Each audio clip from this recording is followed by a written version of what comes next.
Hello, beautiful people. Welcome to the Bitchuation Room on a Tuesday, March 24th. How you doing? How you feeling? How's it going? How's it hanging?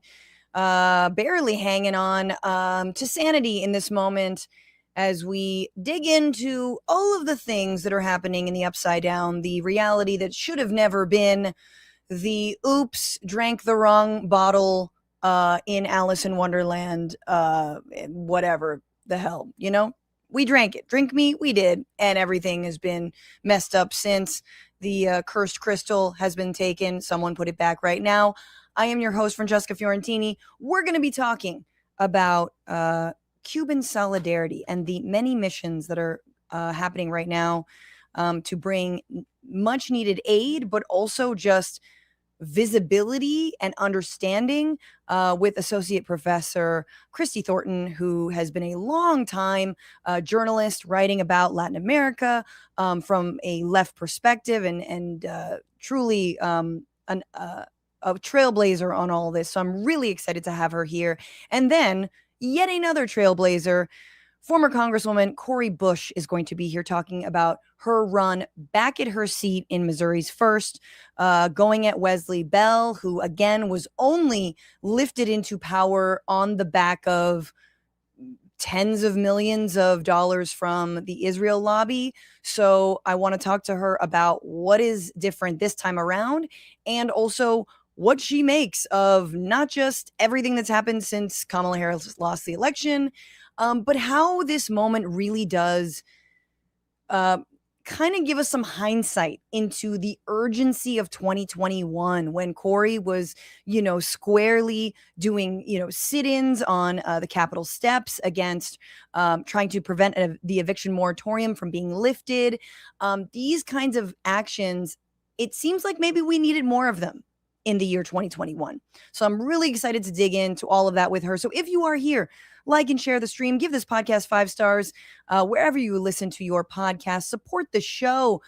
There are so many ways you can do that and a lot of exciting new things to tell you about, which is that when you become a patron or a member, but mostly a patron, let's just be real. When you become a patron of the Bitchuation Room at patreon.com, you get a bunch of perks, including discounts on the American Prospect magazine, access to our exclusive AMAs, currently access to the live show that Emma Vigland, Van Lathan Jr., and Ida Rodriguez and I did on Sunday, a sold-out crowd here that is up for your viewing pleasure. You can go get that. And we have perks for new annual members. So if you're an annual member at the $10 tier or more, which, by the way, gives you a discount on that, you get a free piece of merch automatically. Same with every tier above that. So patreon.com/bitchuationroom. And speaking of merchandise, we have a brand new website, a brand new site for all of our merch for the show page, bitchuationroom.com. Here we go, people. And a brand new Abolish ICE shirt. There it is. The incredible Adrienne Lobel designed this. She's a friend and an artist and a creator. She's awesome. And look at this. Hey, get yours, people. It's a beautiful shirt. It supports this show. And of course, there's me trying to model. It's I tried. None of this is Photoshop. We also have mugs. Ignore the price. That's going to be different. Don't worry about it. But these are all union made things, and they're awesome. That mug is heavy as hell. That mug is the real deal. So bitchuationroom.com. And of course, if you're a patron, you get that free stuff. So thank you in advance for supporting. And also, if you want to watch back the live show, you can become a member on YouTube. If you're watching on YouTube, you can also become a paid member on Substack, as some of you are watching on Substack. And thank you oh so much for that. Before I move on, one more announcement. Easter Sunday night, the holiest of nights. Well, I don't know. He's already risen at that point, so people are chill. They're coming down.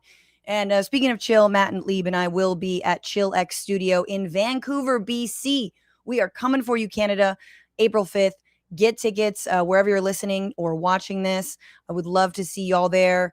The ticket price is in USD, so I apologize for the confusion. We couldn't change it. It's a whole rigmarole. I don't mean to make you feel lesser than, or that we don't know you have your own dollar system, although Matt did say to me this morning, so they just have their own dollar. Yes, they're an entirely different country, as much as that pains Donald Trump. For now, guys, you guys are dodging one for the moment, as we are otherwise engaged in world wars and regional wars in other places. So thank you guys so much. I hope to see you live, and it was such a great show. And thanks for everyone who came out on Sunday. It was lovely to see your beautiful faces. That's such a good show. And I'm not just saying that. You can watch it for yourself. So thank you. And with that, everybody, pull the bitch cap right down snug on your forehead. We're getting into it. This is What Are You Bitching About?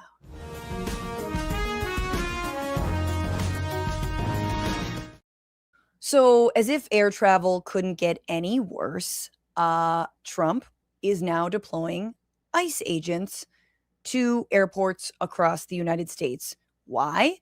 Because they refuse to fully fund TSA. And TSA is under DHS. And remember, Democrats did one good thing, which was say, hey, no more money for DHS so long as ICE continues to, gun people down in the streets.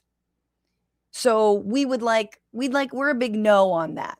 And again, not a big no, because people like Senator Cori Bush and others are like, just no masks, just wear a nameplate, as if, any of this has stopped cops from doing the same. But, we'll put it out there. And instead of negotiating, Trump and Republicans have absolutely done the opposite. Democrats have introduced measures to fund TSA, Transportation Security Authority, the ones who make sure that you don't bring more than 4 ounces in your carry-on. Because one time someone tried to light some mascara on fire. I still don't know. The point is Republicans are refusing to do that. And now Trump is trying to link the funding of TSA with the SAVE Act. So he's tweeting or truthing, I don't think we should make any deal with the crazy country-destroying radical left Democrats unless and until they vote with Republicans to pass the Save America Act. And again, this is basically a bill that would create a voter ID law in this country. And we know there is no voter fraud in this country. The evidence of it is absolutely minuscule, and that is, according to Republican think tanks, this is just to try and purge even more people of color from the voting rolls. That is pure and simple what it is. So Trump is trying to do that. Republicans say they might have a bill soon. But in the meantime, if you've been traveling, and you've seen lines that are wrapping all the way around the airport, going into parking structures. I mean, people missing their flights, including the poor passengers and the 2 pilots who were killed. I think in the late hours, Sunday night, because their flight was delayed. That's not why they got into that crash, right? But they were also experiencing those delays. That flight had already waited a long time, and these are terrifying times. And so now we're making it even worse. And ICE is doing things like nothing, which is good. I'd prefer nothing to doing things like this at San Francisco International Airport. Leave her alone! Fucking what are you doing? Leave her alone! What the hell are you doing? I hope you're so fucking proud of yourselves, you fucking assholes. You're on video now, too. Yeah. Shame on you. You fucking un-American pieces of shit. Fuck you. I like the guy who's filming. You un-American pieces of shit. Fuck you. It's beautiful. But yes, if you were listening as a podcast, they are arresting a woman and arrested her and her daughter at the airport, claiming that she has a removal order and hasn't been removed. And it's well, she's at the airport though. It looks like she's going somewhere. But again, this is the kind of, honestly, just terrorism that we've become used to from ICE. But then, as Matt Bernstein, who will be on the show next week, recorded at JFK, ICE is also just doing nothing. So I'm at JFK Airport, where today ICE agents were sent in to help with the long TSA lines because TSA workers aren't being paid. And this is what they're doing. Absolutely fucking nothing. While this TSA agent, God bless her, handles the entire line, they stand here doing nothing. Got a few more. Good job, guys. Good work. Literally, this woman is handling the entire TSA line, while 4 different ICE agents stand and watch her. We got some backup. We got some backup to do nothing. Break time. Our day. This is just so good. Good for Matt for going out there and just filming them like eating a snack while one TSA agent handles the entire security line. And here's the point. TSA agents are resigning en masse. There's tons of call out rates, like 10%, 11% call out rate. Major airport call out rates, Houston 40%, Atlanta 37%. JFK was 33.7%. I mean, massive call outs because this is day, I think 40. I mean, depending on when you're watching this, of them not being working with either half their pay or just since last week, absolutely no pay. Okay. Meanwhile, the United States is starting a regional war with allegedly a country that sponsors terrorism. Ooh, TSA was created to, again, allegedly stop acts of terrorism, stop people, whatever it was, harboring bombs or weird iguanas in their carry-ons, allegedly to keep us safe. And look at what they're doing. Can we tell we're being lied to on both ends of this? Like, it's so ridiculous. And I'm someone who is deep animosity for the security state that developed and cropped up at airports after 9/11. But they are so unserious about our safety. And moreover, they're unserious, of course, about workers' rights. TSA is a public, they work under DHS, obviously. They have a union. They have a federal employees union. And people like Russell Vogt, who were architects of Project 2025, hate that.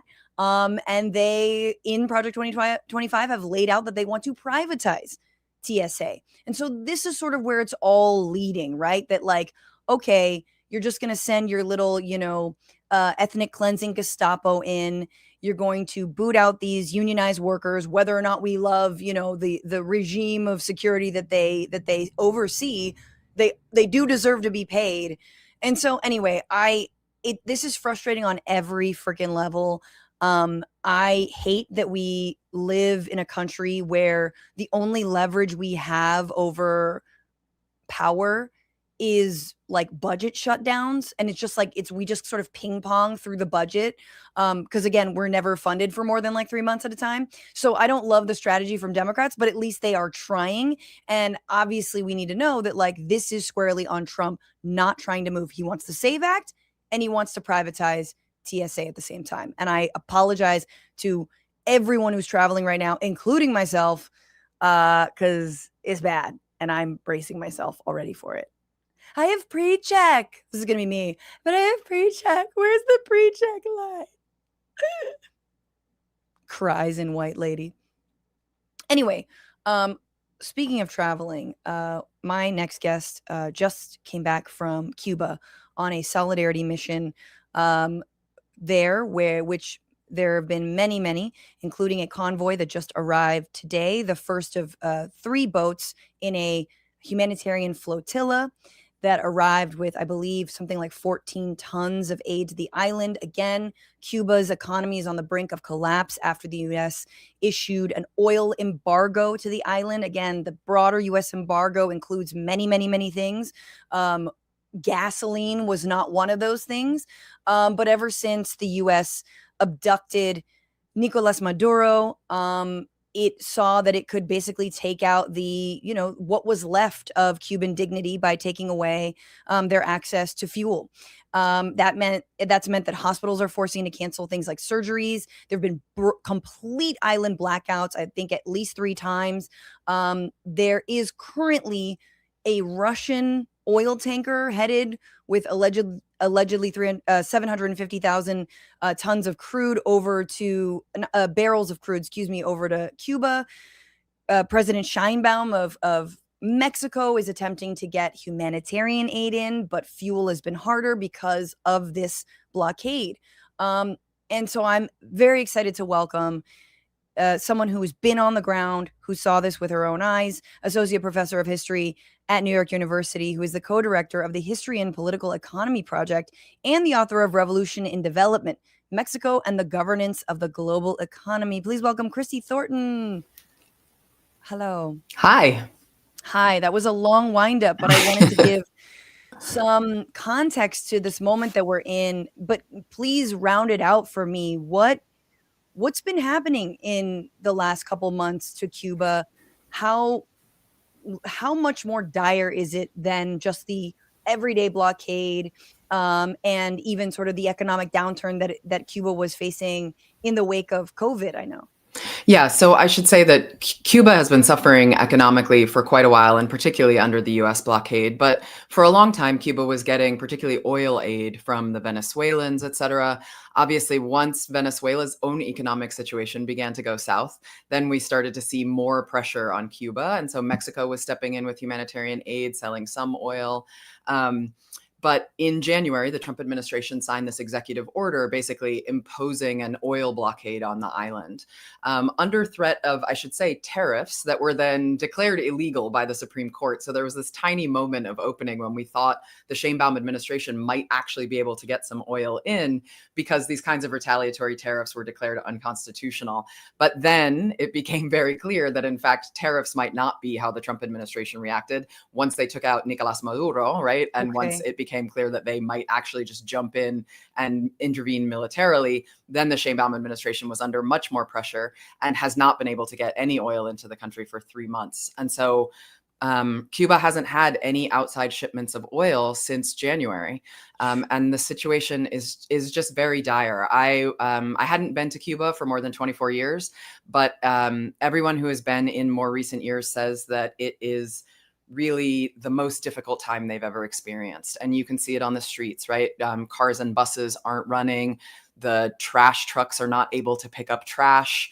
All of the kinds of situations that you would imagine, the apagones, like you're showing here now, the blackouts that have affected the whole island. There was one in the middle of our trip where for 14 hours, the power was out everywhere that didn't have a generator. And that was the second time in less than a week that the power had gone out that way. And so when the power goes out like that, you're on the streets just like this, going through Havana in total darkness. And so the situation is really bleak, really dire. And so we went as part of this convoy to try to bring some humanitarian aid, some small amount of relief. Mm-hmm. Yeah, and I'm curious about the convoy.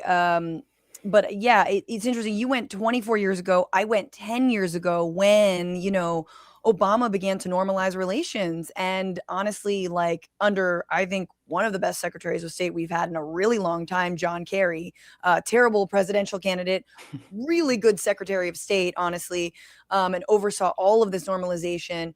I went and it was like, da, da, da. I mean, it was great. I mean, it was obviously things are crumbling, things are in decay, but there was hope, right? There was this hope that like things were going to change. There was, tourism from the US. There was like probably the most pressure to end the blockade as there ever was. Mm-hmm. And it's unfortunate that didn't actually fully happen. But yeah, just like things have gotten dire, and you hear, like, tell me how the people are feeling. And I know this is so anecdotal and everyone's different. But from what I've seen, Cubans are like, you just have to roll with like, what can we do? There have been protests, they're banging pots and pans. But it's like, what more is there to do other than kind of like take this in stride? Because they've lived under different forms in different eras in the 67 years since, the revolution happened. in different through different crises like this? Yeah, so this crisis is in some ways unprecedented, but the previous time that there was a crisis this bad, the special period after the collapse of the Soviet Union in the 1990s, we similarly saw Cubans having to sort of make do. And that is certainly what's happening now. People stress to us over and over again, Cubans are a resilient people. They thanked us for our solidarity and for bringing various kinds of supplies, but they stressed that Cubans are a resilient people. And I think that that's really true. You can really see it on the streets, in the institutions that we visited, hospitals, polyclinics, old folks' homes, those kinds of things. But, one of the crises that's happening is that people are being forced to leave. And so one of the kind of controversies, one of the sort of problems of the Trump administration's policies across Latin America is the way that its policies are creating the conditions for people to need to emigrate from these countries, that then we have the kind of psychopaths like Stephen Miller being angry about that immigration into the United States. In the Cold War period, if there was a quote unquote enemy country, we would accept with open arms people fleeing from that country to demonstrate that the United States was free and those places were repressive. And now the sort of nativists in the Trump administration have just decided that they don't actually care about that. They just want to get rid of all the brown people. So even the protections that were extended in the US to Cubans, to Venezuelans coming from under Chavez, et cetera, TPS, those kinds of, and the special Cuban agreements, we're seeing all of that kind of thrown out the window. Despite that, one of the things that's happened is something like 2 million people have left the island in recent years. And one of the things that does is that Cuba is a society that really lives with multiple generations in a family. And so old people are taken care of by their younger relatives. They live, grandparents, great grandparents. And so as people lose jobs, as they lose access to any kind of form of life, they're forced to leave. And people can leave the island now in a way that wasn't true, 20 years ago. And so as young people leave, we see more and more unsupported old people on the island. And so that's putting a lot of strain on the systems of sort of elder care. I visited a kind of retirement home where vulnerable old people are brought, and the staff who work there, they live there. They're also dealing with the shortages of medicine and basic medical supplies and foodstuffs that are coming from this blockade, and dealing with the questions of the electricity blackouts and how you take care of old people in this situation. So I would say that Cubans are deeply resilient, but the blockade and the kind of economic crisis that's going on right now has these kind of spin out effects that are making life so much more difficult and causing people to leave.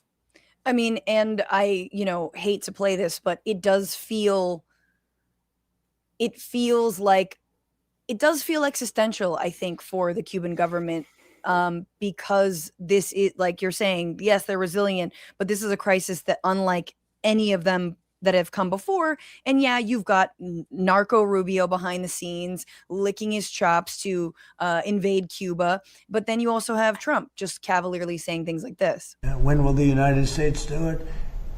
I do believe I'll be having the honor of taking Cuba. That'd be good. That's a big honor. Taking Cuba. Taking Cuba in some form, yeah. Taking Cuba. I mean, whether I free it, take it, I think I could do anything I want with it. You want to know the truth. They're a very weakened nation. Take it, do anything I want with it.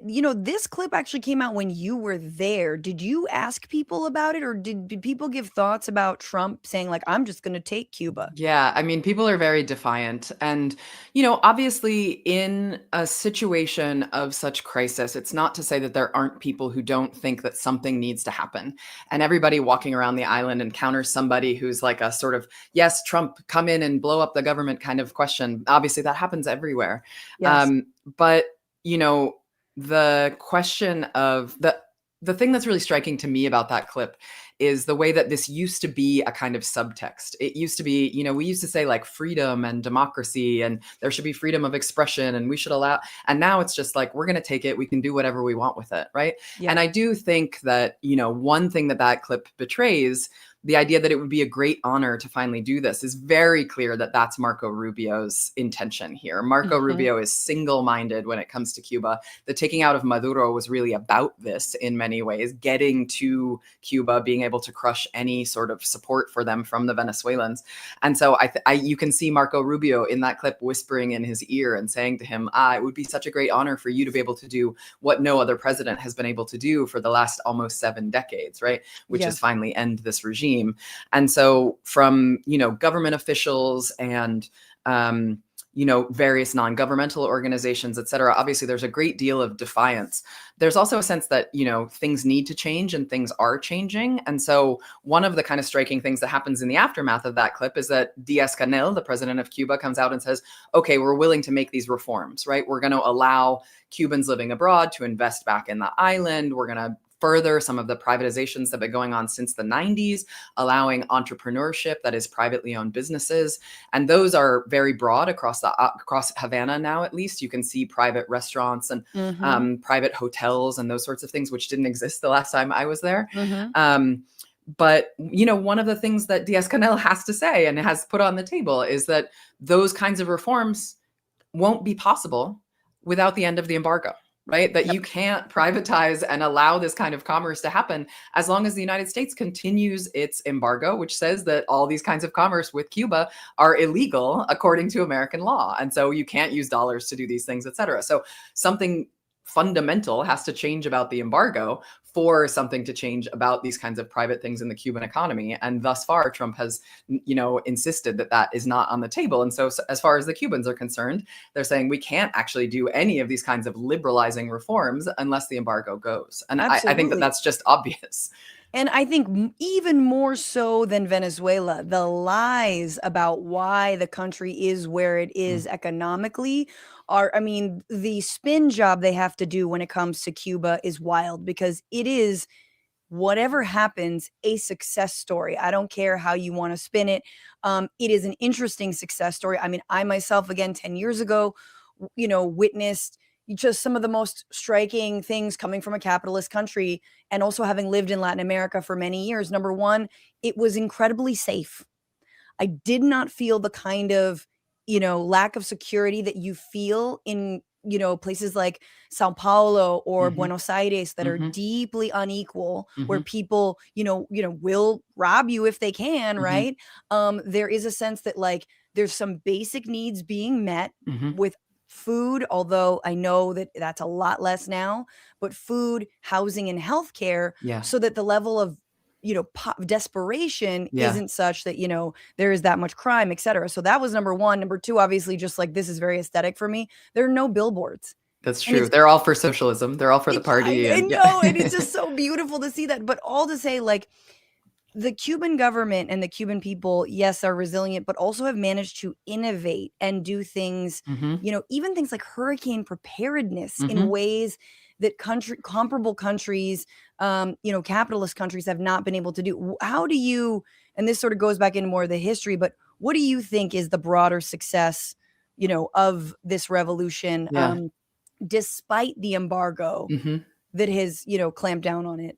Yeah. So when I lived in Cuba in 2002, I lived with a family who had been UN diplomats. So they were sort of solidly middle class. They lived in Nuevo Velado, a kind of nice house.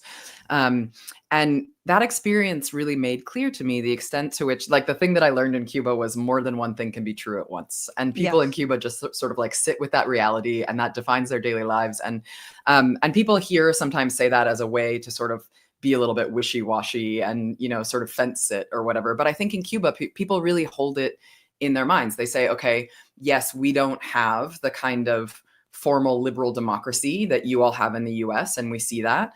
But we have these incredible achievements in healthcare, in education, in sort of provision of basic needs. And so, the Cuban population, we were learning from a researcher from the University of Havana about the extent to which women make up something like 70% of the professionals in Cuba. Right. basic healthcare is provided for. Cuba exports doctors, right? Right. The healthcare system has really been the kind of jewel in the Cuban crown. And they run this Latin American medical school where students come from all over the world. And so we met with Murid Abu Khater, who is a Palestinian from Gaza, who came to get a medical degree there and has stayed in Cuba to do primary care in one of the clinics. And he was just telling us about what it was like to leave Gaza and come to Cuba, and how the experience of having this fully funded medical school allowed him to pursue this dream that he was not allowed to pursue there.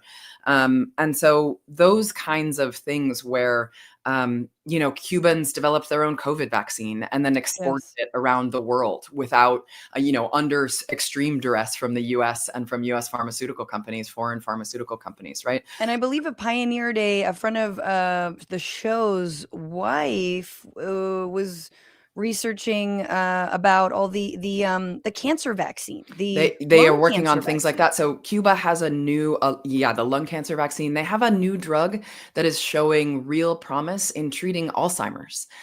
So the level of research and sort of medical innovation there, Yeah. just the kind of the population is highly educated, and in that way, and you can imagine living under this blockade where they can't get these kinds of, supplies from the United States. Medical supplies come in under basically humanitarian purposes. So Yeah. they need to come through these kinds of they can't just be purchased on the market for their hospitals, for their medical schools, for their universities. And so partnerships with organizations like Global Health Partners, which was involved in sending supplies in our convoy, Medic, which is another organization that gets medical supplies in, has all been organized in this sort of like people to people and humanitarian sort of undertaking, because they have just been under the strangulation of this blockade since the early 1960s. And so it's incredible to imagine what the Cuban Revolution might have been able to achieve in this way Without the embargo. Exactly, without the embargo, in their universities, in their research centers, in their hospitals. And that is, those people are now laboring under extreme duress. Yes. They've had to, one of the things that we were hearing from medical professionals there was Cuba has always very famously had basically a family doctor sort of every 3 blocks, like every 100 families has a family doctor, and they know them and they get to know the neighborhood very well. Oh And God, what's that like? I know. If only. No, the doctors say, like, we're parts of the family. We play with the little kids. We know the old people. We can see when something's off, right? And one of the things about the lack of supplies and since the fuel blockade has begun, is that they just had to concentrate resources into fewer and fewer places. And so now, if you don't have, there are some of these medical doctors' offices where literally a healthcare worker told us, we don't have anything in my office but boiled water. Right. And Jeez. so if somebody needs medicine, if somebody needs surgery, if they need, Global Health Partners has this massive campaign to get sutures into the country, because surgery, just like sewing people up from an injury, is basically impossible now. So they're concentrating those resources into the big hospitals, that sort of thing. So the convoy that I went brought mostly medical supplies and delivered them directly to these kinds of hospitals and healthcare centers, because that is where this need is really immediate. Well, can I ask you about what's the logistics of the convoy? Because there were so many people from, from yourself, professors, Code Pink went, you saw, you sent me this video of, Medea Benjamin. This is Queen TV, by the way. And she is explaining all the things that everyone brought. And so, it's just great. This is I guess was sent to you by a family who filmed this on their TV when there was some electricity. And Right. so people see folks arriving. But anyway, what are the logistics? How easy is it to do? Yeah. And also, I think relatedly, there's a lot of right-wing freak out right now, probably in part because, Hasan Piker, socialist Twitch streamer, went as well and stayed in one of the approved hotels. And there's sort of this now a discourse around well, did he have to stay in this approved hotel that's a 5-star hotel? And what is all that? So can you just explain the logistics of getting there, and then sort of that particular question about where you stay? Yeah. So I should say that the broader convoy, which was really a global undertaking, was organized under the auspices of the Progressive International. And they sort of said, okay, there's going to be a day when we want delegations from all over the world to sort of converge and bring aid. And we will, in that way, be able to show solidarity from all over the world. So Progressive International put the call out, and it was answered really from all over the world. So in a very short time, all organized within a month, we had organizations coming from Rome and Madrid and Buenos Aires and Uruguay. There were Chileans. There were people from Nice. all over the United States from various organizations. So Code Pink organized the charter plane that I flew on. And the idea there was that we brought not only people, but filled the charter plane full of 6,300 pounds of these medical supplies, organized through Global Health Partners. More than $400,000 in medical supplies were on my plane alone. That's awesome. The People's Forum brought 40 youth, like young people who had never been to Cuba before, or didn't have the kind of were learning about some of this for the first time. They raised $500,000 for solar panels for the island that are going to be delivered directly and installed. There was an Italian convoy from Rome. Global Exchange organized people on the West Coast and brought something like $20,000 in these highly specialized cancer drugs that people need.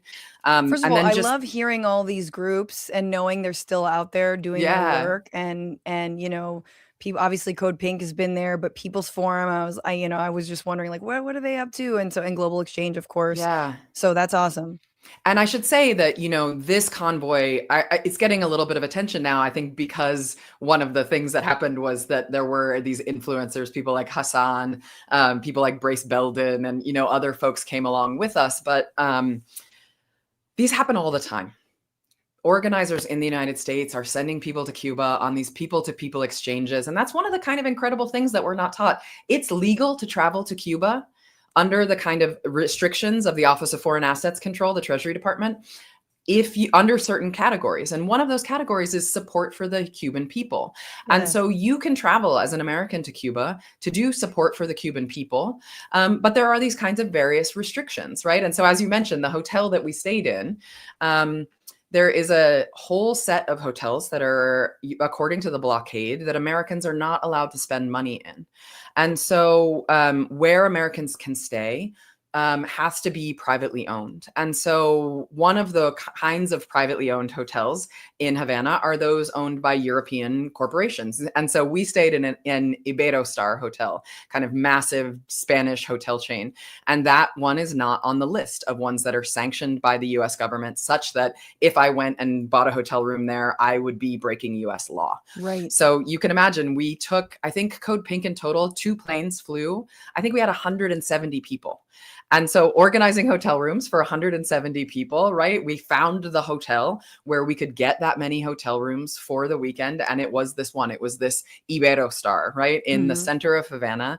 One of the other right-wing things that's come up is we were traveling around in air-conditioned buses, staying in these 5-star hotels. We stayed in the hotel we stayed in because it was on the list of ones that we were allowed to. Otherwise, we would have been coordinating 170 people staying in individual, like, Airbnbs, right? Like, Yes. And so we concentrated people there because there's no transportation right now. There is a fuel blockade. And so buses aren't running. Taxis are very hard to come by. So we needed to be in a place where I must have walked like 20 miles a day when I was there, just because there was no way to get between places. And so we were just hoofing it. We were hoofing it from the Centro Habana all the way to Vedado, all the way back. And I can tell you, there was no traveling around in air-conditioned buses, except for when they picked us up at the airport and brought us, and then they took us all back to the airport. So we had 2 buses the entire time we were there. But all of that was because of the US embargo and because of this US fuel blockade. So, and I should say that, another thing is the idea we were taking resources away. We were all told very clearly, right? The situations are dire. Bring as much food to sustain yourself as you can. So in addition to people just cramming their bags full of things like Tylenol and Advil and gauze and vitamins, right? Everybody was carrying a backpack individually to hand out to the groups that we were interfacing with. I was just eating Cliff Bars. Like the idea that we were like somehow dining out well on the Cuban dime. Like we were literally, I just ate like Cliff Bars and like vegetarian beef jerky for meals the entire time I was there, because it is really true that, you know, as you walk around Havana, many of the privately owned restaurants are closed. Tons of things run by the government are closed because workers can't get into the center of the city. And so the fuel blockade is just making it so that everyday life is really shutting down in important ways. You could stand in the middle of a main boulevard in Havana, you know, and basically see one car pass by. You could stand, I was standing in the middle of the Malecon and just like seeing, you know, 2 cars a minute come by, no buses, no public transport. The few buses that were running, you would see people just try to desperately pile onto them. There's now a lot of sort of electric sort of tuk-tuks, the kinds of things that you would see in Central America or in East Asia. And people just cram onto these to try to get around these kind of smaller electric vehicles. So the idea that this delegation was somehow like living in the lap of luxury has become this right-wing talking point. But the way that we comported ourselves there was entirely because of the situation with the US blockade, and especially the fuel blockade. Yeah, and despite that, everybody I was with was just carrying around tons of medical supplies. And every community group that we met with, you know, we went to the Caellón de Jamel, which is this famous kind of Afro-Cuban community center, and folks organized with these LGBT groups to do a drag ball. And so there was like a drag show. There was a drag show there, and people just brought tons of medical supplies and things. You know, we were hearing from health workers things like HIV rates are going to go up because there aren't condoms here anymore. Right. And so people just brought condoms with them. Yeah. You know, we're just like literally carrying on our backs these kinds of supplies that are in such short supply now. Yeah, absolutely. Plus, also, when 170 activists go to a 5-star hotel, it's no longer a 5-star hotel. That is very true. It's a 2-star hotel. No, but also, I think people need to understand, like, a 5-star hotel in fucking Cuba is not like, you know, it's not like some, you know, White Lotus situation. Y'all need to calm down. This is like, it's like, okay, there's good running water. There's running water. There may be AC. Sometimes there was electricity. They had to use the generator during the apagón that we were there, but there was no internet. There was no, they had a generator, but they couldn't run the internet, you know, those kinds of things. So we were without Wi-Fi. When I went, I stayed in an Airbnb because they were like opening it up, and it was whatever. And I remember there was no internet, right? Because, you know, for a lot of reasons, but, nobody got internet, you know? Yeah. So we would go to the hotel to get the internet. That's when we would go, and I'd be like, oh, okay. But I really liked staying, you know, where we were. Anyway, all to say, it's a lot of talking points. So I appreciate you dispelling that. I guess there was one thing I wanted to pick up from what we said earlier, which was about, you know, how things have changed, because things have changed in Cuba over the years. It hasn't just been static. There have been openings up. I mean, the internet situation did change in terms of more access to it from then when I was there. So can you explain some of the reforms and, you know, that the government did undergo? So there have been these reforms towards allowing private businesses really since the 1990s. So some of the earliest ones happened in the early 90s to sort of regularize what had popped up as sort of privately owned, particularly restaurants, and then places where people could stay, which are called casas particulares. Yes. Before Airbnb was a thing, right? You could go to a casa particular.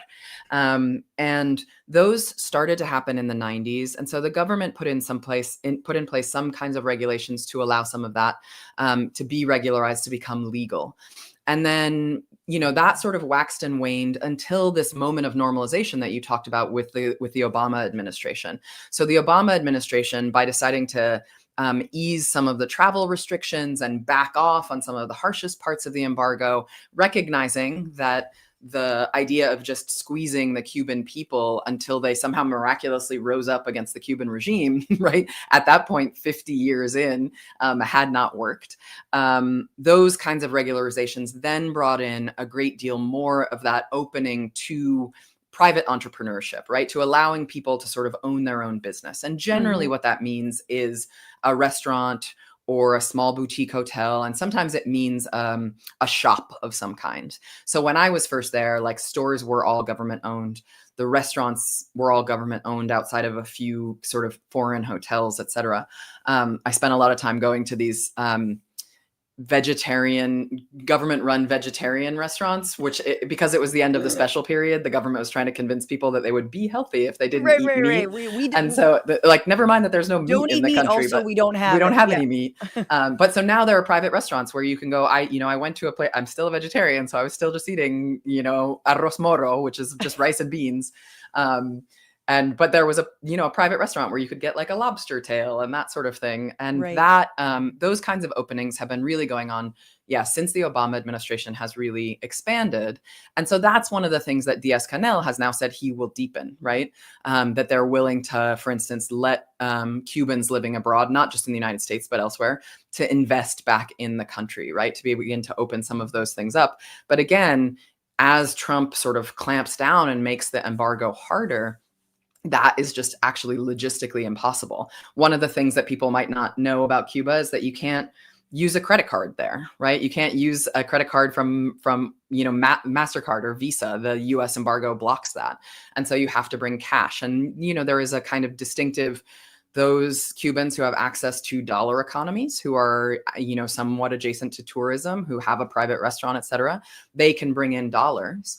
But the government employees don't have that access. And so as the oil blockade has gotten sharper, right, one of the things that makes it even more difficult, even before the kind of Trump, these 3 months, is that tourism has dropped a great deal. So tourism reached its height in Cuba in like 2018 when we had nearly 5 million people visit the island that year. This past year, 2025, there were only 2 million visitors to the island. And so what that means is just a lot less foreign currency coming in, and oil markets still exist in dollars. I mean, now there's a ship where oil got bought in yuan for the first time, but oil is only sold around the world in dollars. And so if you, even without the conditions of the embargo, right, with that much less foreign exchange coming into the country, there is just the ability to buy that many fewer foreign goods. Yeah. And so that is one of the ways that this continues to strangle. It's so, I don't know. It's so disingenuous reading some things where people are like, well, I think they overinvested in tourism and they really should have done. And it's like, it's a Caribbean island. Yes. Are there other Caribbean islands that have like a very well-developed industrial sector in the capitalist world where they've done it correctly? Like that is what the industry is, whether you like it or not, right? That the kind of natural resource that they have is their people, their highly educated workforce, and the fact that it's a Caribbean island. And so the idea, and I should say, when I went in 2002, I went as part of a research project with an organization called the Fund for Reconciliation and Development and with NACLA. And they were interested in, I was working with a researcher at the University of Havana who was trying to find out how much interest there was from the United States in tourism, because they were thinking like, if we could get more tourist dollars in here, we would be better off. And the biggest supporters of that, of the opening under Obama, right, are people who believe that this is a human rights catastrophe, but it's also the credit card companies, the hotel chains, et cetera. They see this as a sort of incredible market opportunity. And so there are some like strange bedfellows, obviously, in the question of that opening. And, the hotel chains that do exist, they come from places like Spain, and they negotiate these agreements with the Cuban government, and but the blockade is the thing that keeps that from really being able to benefit anyone. Exactly. You cannot really judge this economy, especially the Cuban economy, that does not have the Venezuelan access to oil, for example, without talking about the embargo and the blockade. But last, what where do we go from here, right? Because things are getting really dark. Literally dark in the, blackouts, but then also hearing Trump and Rubio seem like what's funny is there's no Delia Ramirez, like who's going to come in, or Rodriguez, like who's going to come in, it's just going to be, oh, Marco, now you're the president of Cuba. Like Rubio's the president of Cuba anyway. And you're right that under no rubric would any of this mean that Cubans could actually remain. It would still, maybe a bunch of rich Cubans would come back. but people would anyway. Give me your thoughts on that, Yeah. like sort of where it goes from here and what we should be doing and demanding. Yeah, so I think that you're right that it's a very bleak moment, and it's really important that people here in the United States know that this is going on. You know, one of the things that people have been saying who've been on this trip is you're not angry enough about what our government is doing to Cuba. Like, we are just not angry enough. We don't know enough about the level of humanitarian suffering that our government is causing. And so that pressure on our government is incredibly important right now. There's a lot of speculation about what the Trump administration might do and who they're talking to. And, you know, some of the question is like, are there people talking kind of behind Diaz-Canel's back, making the kind of agreement that we saw with Delcy Rodriguez, et cetera? And all of that is speculation. Like, nobody actually knows the answer to that question, right? People who are very sure about that are lying to you. But it is very clear that this remains a serious priority for Marco Rubio. And so for that reason, knowing that this is kind of Marco Rubio's number one, it is really imperative that Americans are paying attention to this and that more people go. So at the end of April, the National Network on Cuba is organizing another delegation to bring more humanitarian aid. So if your viewers are interested in this, there are all of these ways to go to join a delegation, to like literally carry medicines on your back, to go give this kind of people to people support. And the more people in the United States who do this, who stand up against what the Trump administration is doing and say, you can't impose this kind of collective punishment on a people because you want something to change about their government. That is a humanitarian catastrophe. It's literally like a war crime. And that's what we're seeing in Cuba. We're seeing this policy of collective punishment that, you know, the embargo has always been that, but the tightening of the screws right now, the clear indication that the Trump administration is willing to let people starve and die, to force them to starve and die in order to try to change something about that is just appalling. And so I really encourage more people to figure out to join with an organization like the National Network on Cuba or Code Pink or any number of the groups that are organizing people to go see for yourself what the conditions are like, and really make some noise about what our government is doing and the way our government is strangling the Cuban people. And talk to the people. I mean, it is the world upside down. It is a different world. It is fascinating.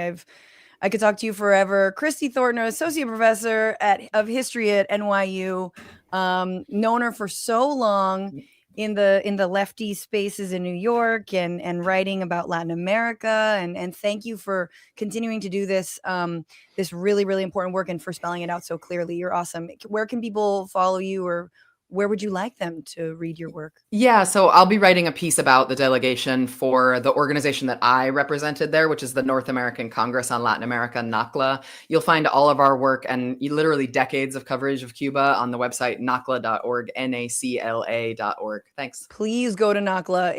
It's my fave. Did I write at some point? Maybe I wrote for NACLA. Definitely. But all right, Chrissy, take care. Thank you for being here. Love it. Maybe I'll be on that next convoy. I gotta go back, although it'll be rough. Let me just bring her in. Very excited to welcome someone who served 2 terms as a Democratic Congress member for Missouri until when she was unseated in 2024 following a multi-million-dollar attack campaign from none other than AIPAC. And now she's running to return as a congresswoman for Missouri's 1st district to lower the costs lower costs for everybody and build an economy that works for everyone. Please welcome Cori Bush. Hey. Cori, welcome, my hero. Thank you so much for being here. It's such a pleasure to meet you. You too. I feel like we should have met long ago. I know. Weird. I mean, I've had Jamal Bowman on the show. He came on a few times. I feel like we've had like near misses.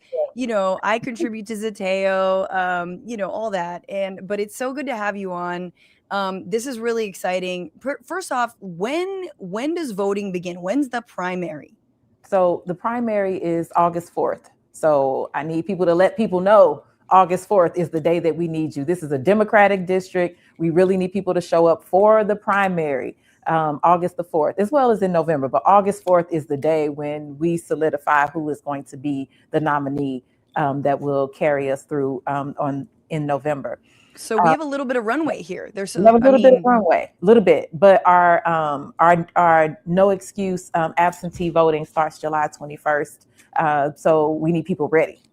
absolutely, especially in this sort of, in this atmosphere where, folks are getting, mysteriously purged from voter rolls and, Exactly. ID acts passing. It's like vote as early as you can. So that starts in July. That's great to know. And I want to ask you, like, what are you hearing from your constituents, from the people that you represented, from the people that you fought for when in 2021, sitting on the steps of the Capitol saying no more, no more, don't get rid of this moratorium on evictions in the middle of a pandemic. What are you hearing from the people? What's it been like, with Wesley Bell? And also, what are they telling you? They're saying, we're so glad you're running. At first it was, would you please run? People were stopping me. Let me tell you, people were stopping me at the gas station, jumping out of cars as I was walking down the street, in the grocery store. I had a man in a hover round circling me as I was picking up produce in the grocery store. And, and he was like, you're Cori Bush. We need you to run again.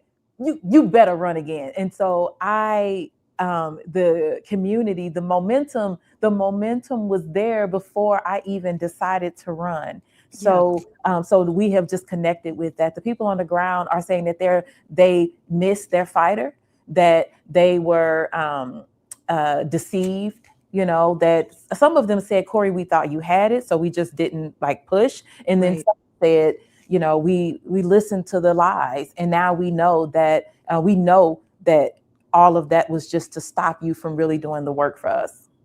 Well, let's do, just, run it back. Tell us about, what happened in this election where Wesley Bell received, what was the total that he got from AIPAC? Yeah, from AIPAC, it was around 9 million, between 8 and 9 million, but total with cryptocurrency, big real estate, and all these other groups that were, that seemed like they kind of clicked up, $15 million. And $15 million for a seat that basically usually about $1.5 million is what it costs to win the seat. So $1 million. And to unseat an incumbent in a Democratic district. Yes. And he only won by 5 points. Let's be clear. He only won by 5.5 points. So it's not that there was no mandate on him winning this seat, on the people feeling like he was going to be the better representative. It was lies, because this is the thing. If you have to lie about who you are and what you want to do, if you have to lie about the person you're running against in order to win, then you didn't actually win. Your lies did. And now he has to show up and be this person that he said he would be on the campaign trail. And the people are like, where is that person at? Right. No, and not only that, look, 9 million is half of that, more than half the money there. It's a huge amount of money. And of course, it coincides with, you were one of the first people when the genocide began in Gaza to support the Block the Bombs bill, to say no more weapons to Israel, to call it what it was. And you were speaking out about that. And it seems like that is exactly why they took aim at you. And I remember at the speech that you gave that really didn't feel like a concession speech, because it shouldn't have been, but when Bell, did win the seat, you said, AIPAC, we're coming to tear your kingdom down. And I thought it gave me chills. I still support this. I think that's so important. But the role of this money, this outsider spending to, again, prop up someone who's not even really going to be there for the people. What is the money like now? What are they learning? Because AIPAC is now sort of seen as a kiss of death when they support a candidate, even just a year later, right? People, a year and a half later, people are like, ooh, I don't know. So they're having to hide the money in different avenues and pretend like they're not supporting Israel. They're just running this ad on your behalf just for you or whatever. But what can you tell us about this current race? So let me start with, in 2024, they still weren't really saying who they were. It was these other PACs, you had UDP and other PACs that were out front more.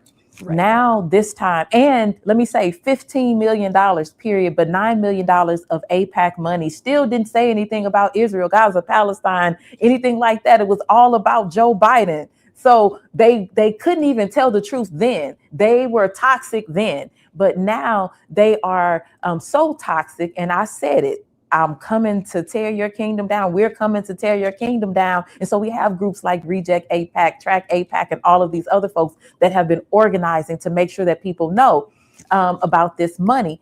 So, of course, now they are trying to find other ways, popping up these shell packs that in order to hide the funding. And so, yeah, you have candidates. Oh, I'm not taking AIPAC money, but then are you taking money from these? Are you just sitting back and allowing these shell packs to, do your bidding, and you don't denounce it? You don't say anything about it. They are so toxic that they can't be who they are. They can't even speak about their agenda. And now what they're doing is they're going after candidates that to me, it seems like, just put me in, coach. Not necessarily people who are going to do the work for the people. And so that's what we need. That, and it's sad because that's one of the problems we have with our party right now is we have to make sure we have people who are not hypocritical. We have to make sure we have people who are actually doing the work, who are from the work, because the people who are from the work, who have been battle tested, the people who have done this and fought back, those are the people we need in these seats, because those are the people who will be able to stand when times get hard.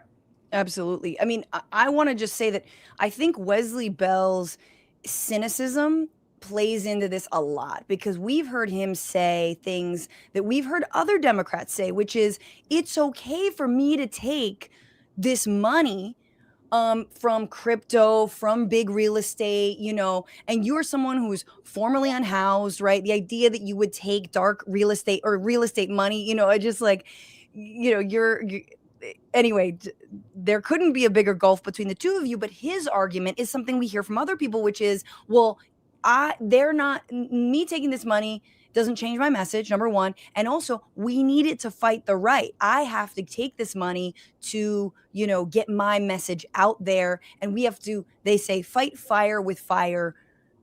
I have thoughts about that, but I want to get you to weigh in on that idea. Yeah. The sky is orange. Pigs fly, all of that. Of course. But the thing is this, if you take money from the very people who are causing the destruction and the chaos and decay in your communities, and your job is to represent, your actual title is representative. If you take money from those folks, then how are you actually representing them? If you take money from the people who are the ones exposing people to cancer in your communities, how are you fighting for the people to be able to have the relief and the resources they need to be able to recover?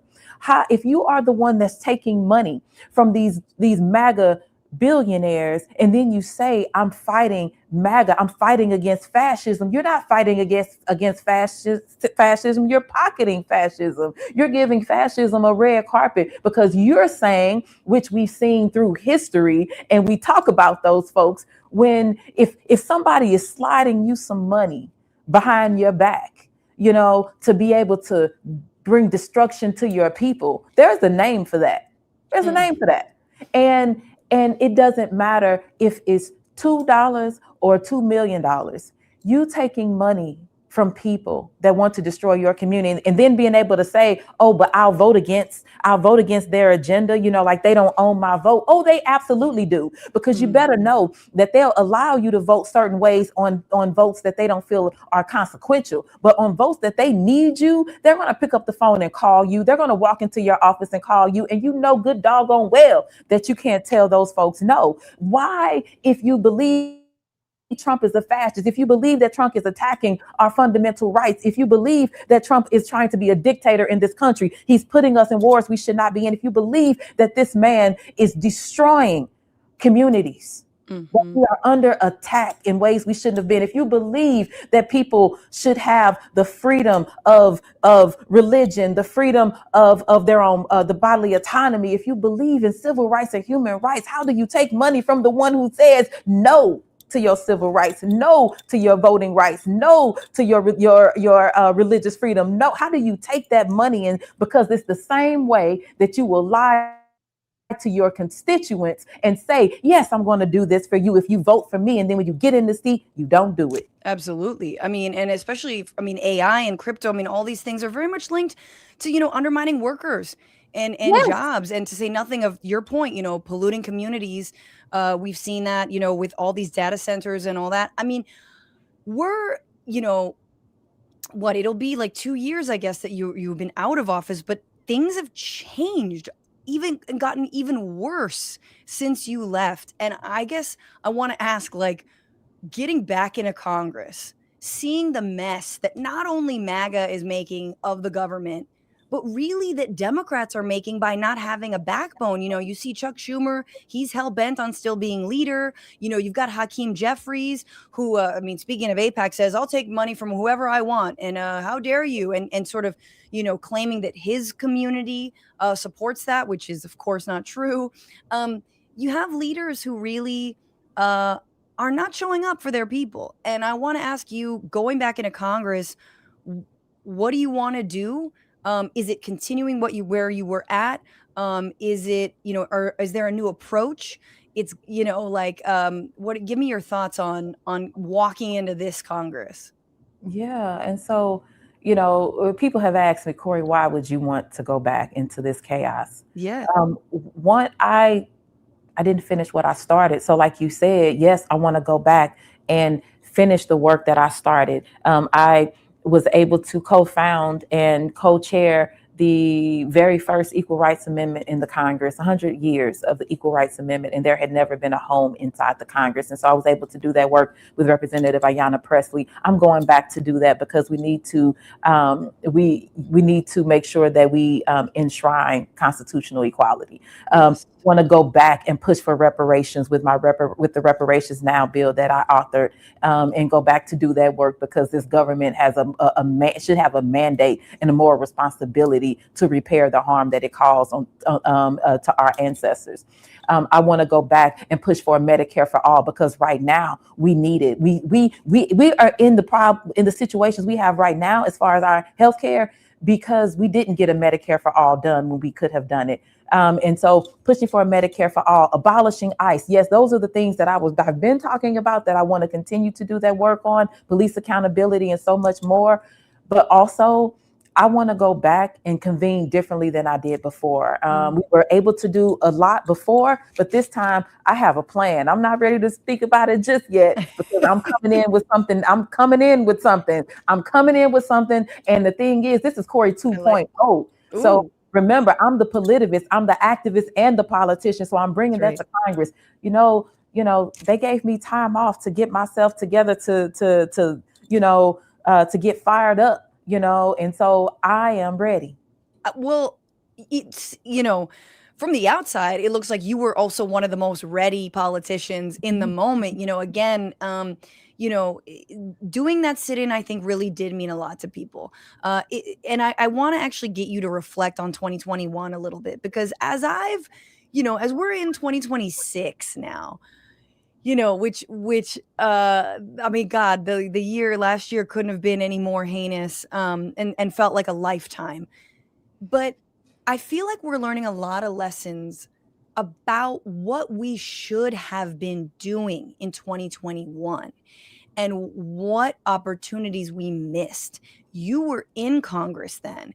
You saw the ways that, for example, Joe Biden was backtracking on his own agenda on the Build Back Better plan in order to appease, Kyrsten Sinema or Joe Manchin, doing all these things, and they didn't even come to the table to vote with it.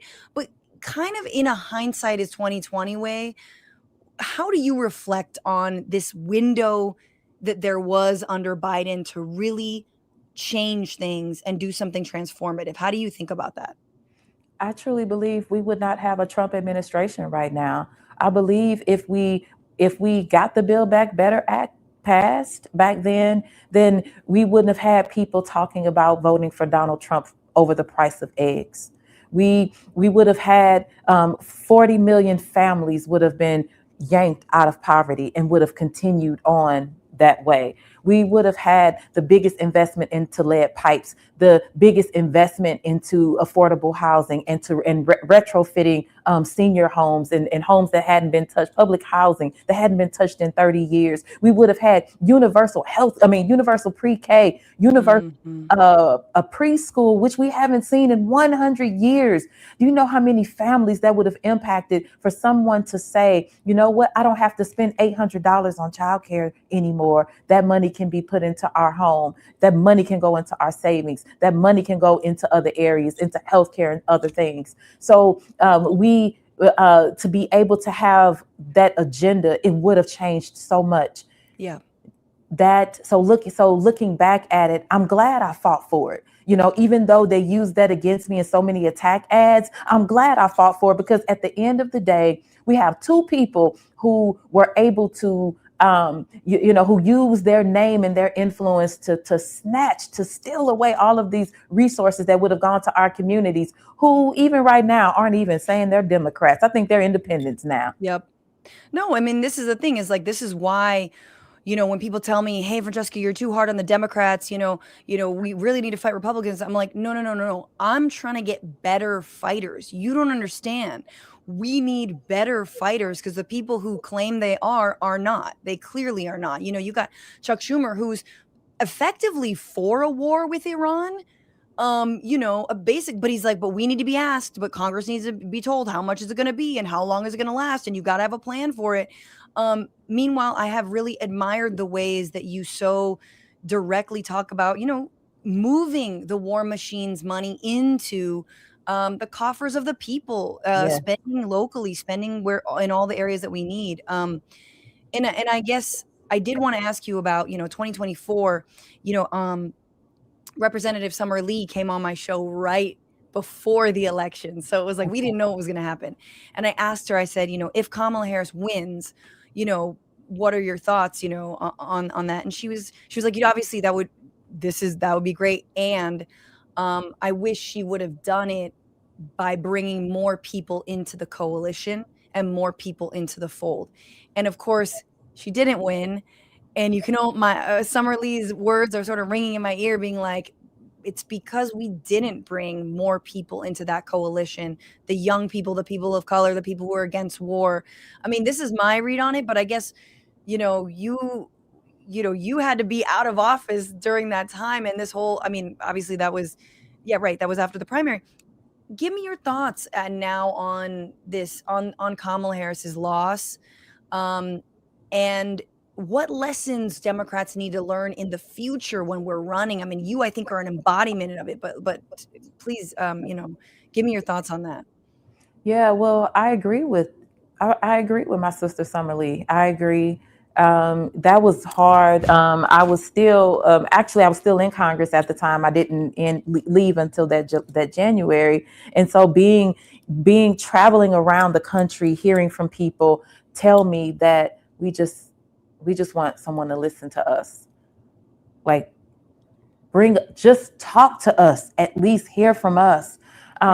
So our right now, what we need to be doing, getting ready for 2028, people are saying, do not try to push forward somebody who is pro-war. Do not try to push someone that can't call a genocide a genocide. Don't try to push forward somebody who takes AIPAC money or money from these big corporations who is bought and sold. Don't try to push. We're telling you now, don't try to push those folks forward. Mm-hmm. If we don't listen, we can't then go back and say, well, the people didn't show up. The people are telling you what they need so they can show up. So they're saying, give us a candidate that will do this and we will work hard. Because if we remember back in 2020, when Joe Biden was running, activists had been in the street for George Floyd, Breonna Taylor, and so many others who had lost their lives to police violence. And we were trying to figure out who we were supporting. Like, people were trying to figure out who they were supporting. But when Joe Biden was saying that he was going to do the work to make sure he worked on policing, people just wanted to hear that. They definitely didn't want a Donald Trump, but people just wanted to hear, like, will you listen to us? And what happened? the millions of people that were out in those streets that were standing up against police accountability then started to organize for Joe Biden all over the country during a deadly pandemic. That is what people are saying. We have to do that differently now. We'll listen to what people are saying. The people want to work. The people want somebody who listens to them, though, and the people deserve that.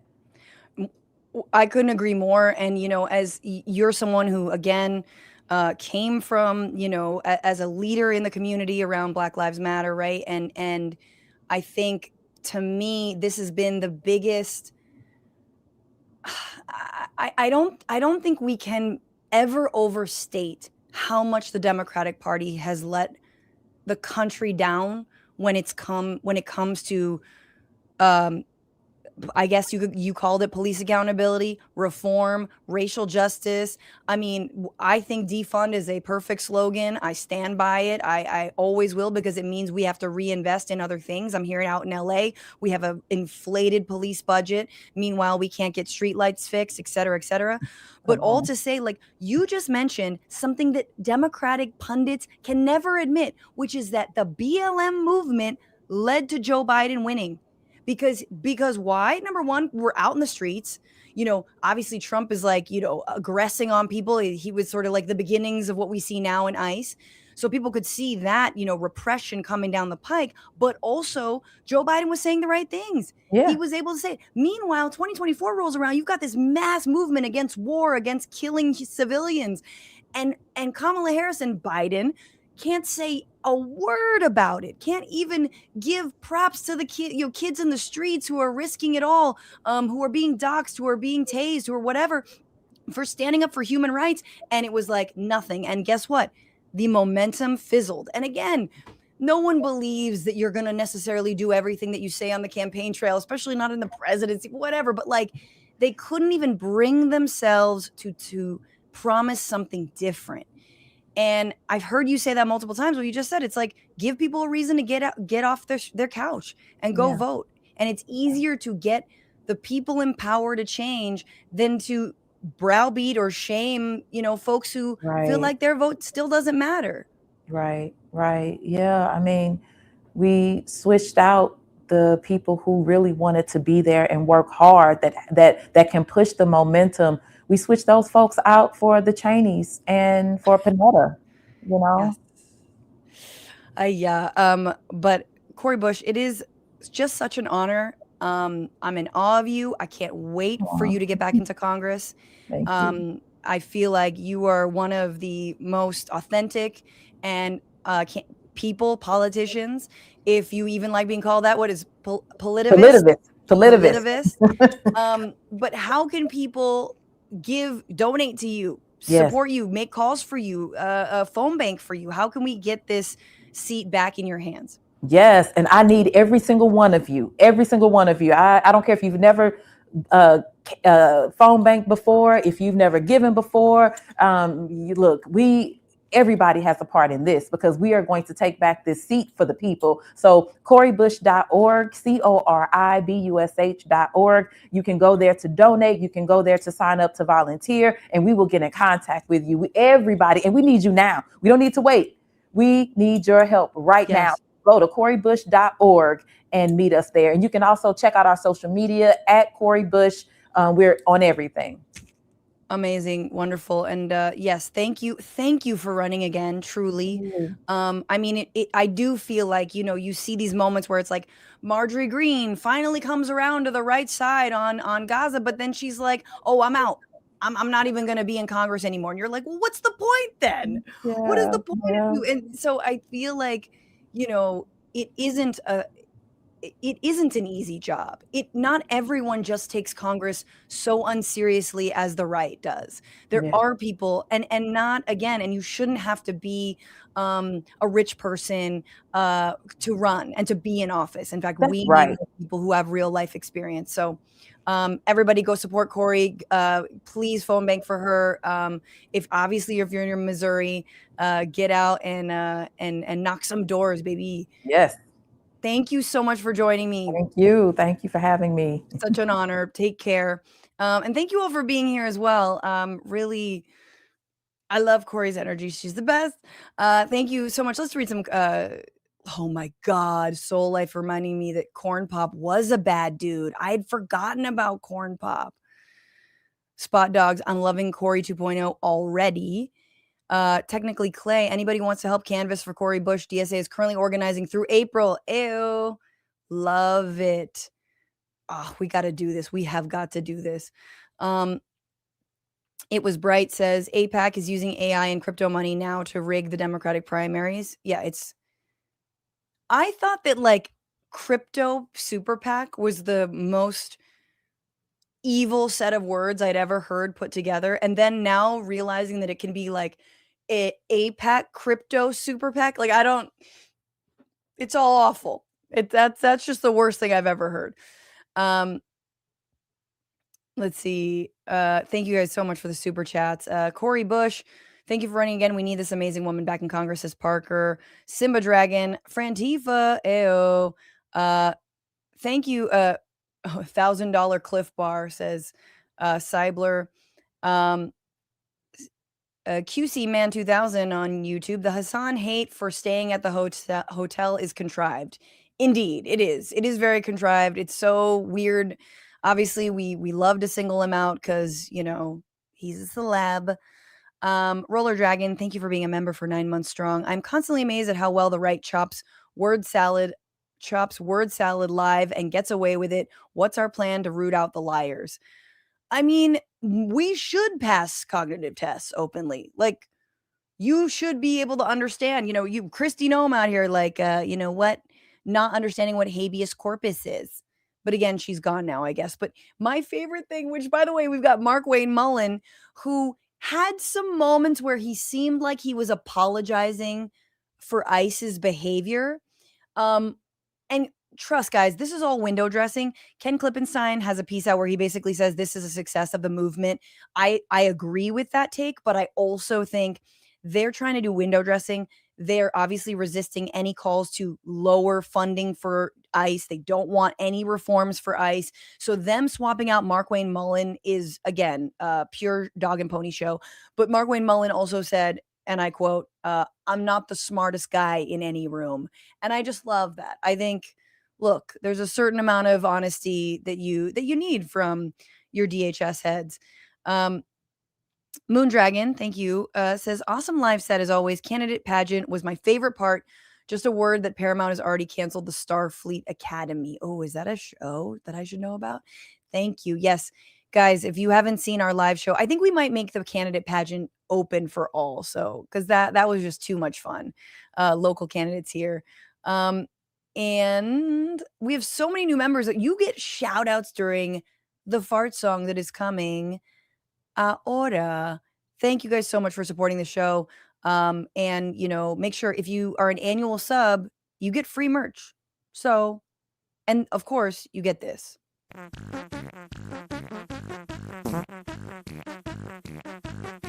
New patrons at the Franny Stand level. Sigurdur, Kurt, Dexter, Anthony S, Aaron B, Mean Gene, thank you. Over on Substack, Virginia W, Mark P, Jeffrey C. Oh my goodness, all these new members. Danny Angelino, Dizzle McFizzle, welcome back. Kevin Rutan, Cedo92, David Biasotti, 1689, Nepal V.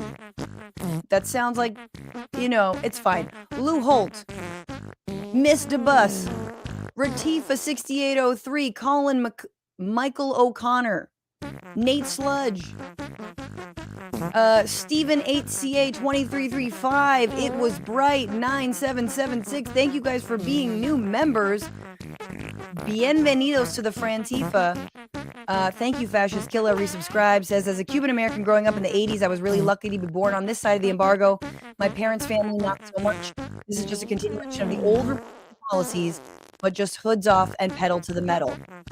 That's fascinating. And a lot of people have similar experiences who were like, oh, I was born right after this, before the special period really clamped down. Ryan Sela, thank you so much for becoming a subscriber over on Twitch. And, everyone who is going to join in the future, I thank you as well. And thank you to Paige Omek, to Brent Godin, and to Andy Vasoyan. We're streaming Tuesdays, 1 p.m. Pacific, 4 p.m. Eastern. We will also be live this Thursday for a little candidate corner with city attorney candidate for LA City Attorney, Marissa Roy, who's just such a delight. So I'm very excited for you all to meet her. And remember, we're going to be live in Vancouver on April 5th. That is Easter at 7 p.m. at Chillax Studio, Vancouver, BC, in Canada. I had to get my child a passport. She's in the system. We cannot escape anymore. We have been tracked. Anyway, fight the power, fuck the patriarchy, free Palestine. Don't just bitch about it, be about it. Love ya. Bye.